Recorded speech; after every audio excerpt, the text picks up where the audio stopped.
to see whatever it is you think you believe, you need to go back and do your homework, because maybe you don't have it yet.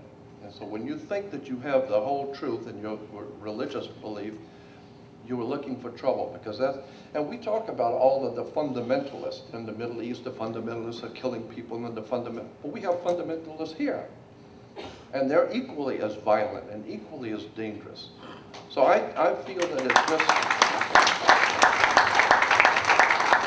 I feel it's a time for us to look at who we are as humans, because I am seeing, and I believe the research will show, that we are being mutated.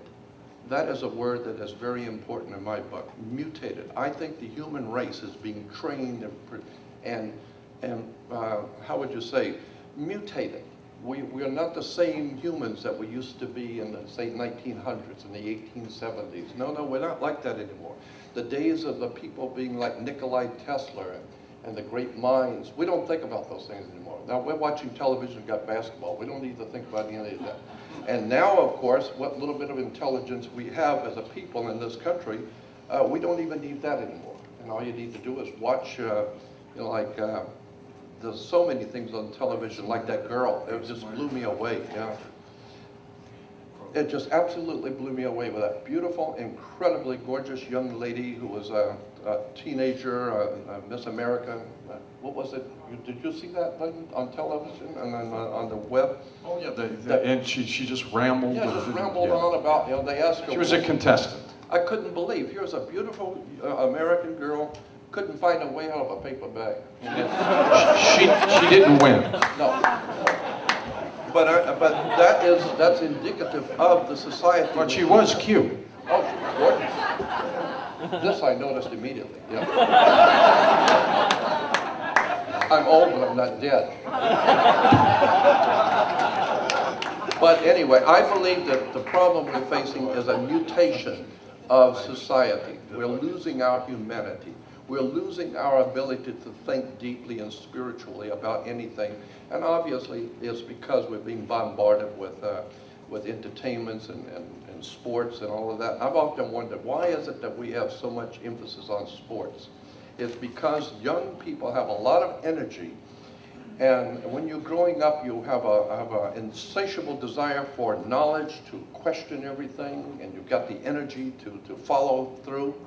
And so the people who are the masters of this world, who are manipulating the planet, they don't want you having that kind of energy into your intellectual, spiritual. It's a diversion, right? Give them a ball. Let them go out. Look, when I was a kid, my family, when they would have friends coming over, I was always happy to see when we had friends coming over, because they would bring their kids and we could go out and play, right?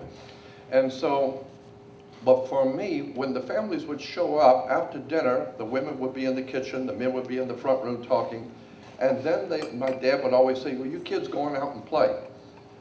And I always give him problems, because I said, I don't want to go out and play. I want to hear what you're talking about. Because all of you guys, I know you're talking about something, and you don't want us kids hearing it. Now, that's what I want to hear. I want to know what you're talking about, right?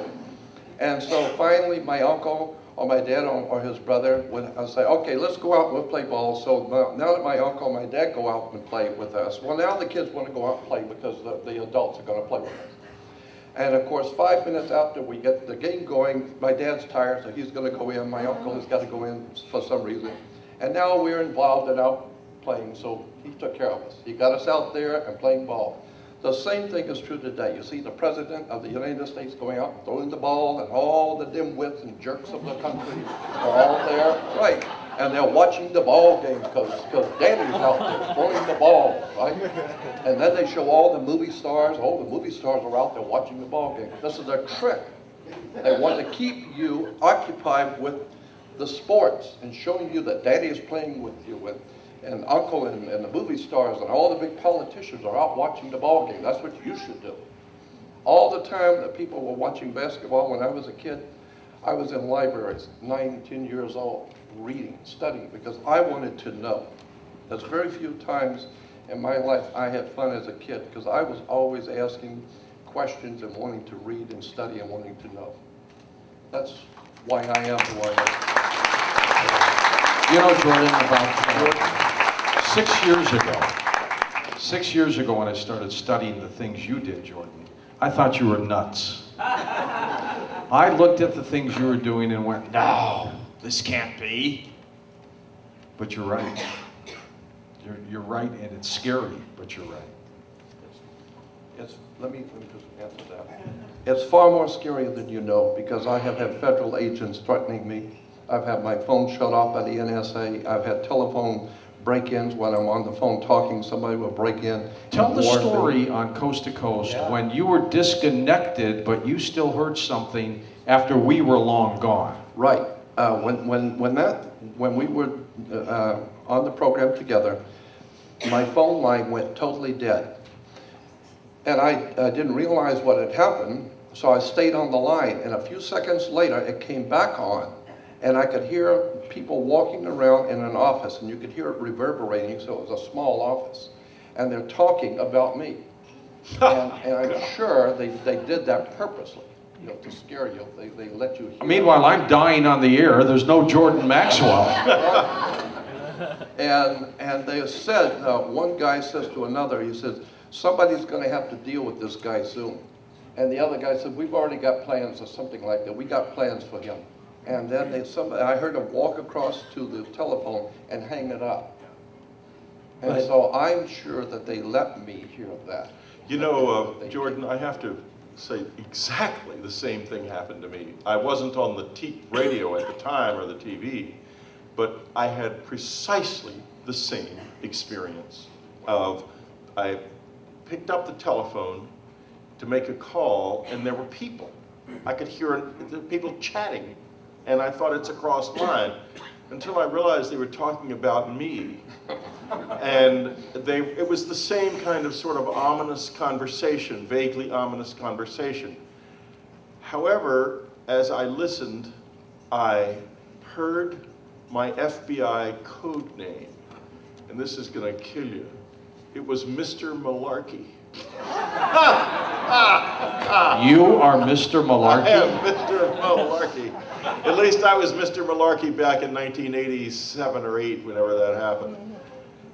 But I know the feeling. It is very, very unpleasant to have those idiots playing around with you. That said, what if I took a peek at the Lakers should they be playing the Spurs? Would that be okay? Or As long as you don't hang around watching it all night. okay, enough said. I don't have anything against sports, but the point I'm trying to make is there's a place and time for everything. And it's time now in the world to get serious about who's running this country and where are we going. Because everybody, no matter what level of intelligence, everybody knows there's something.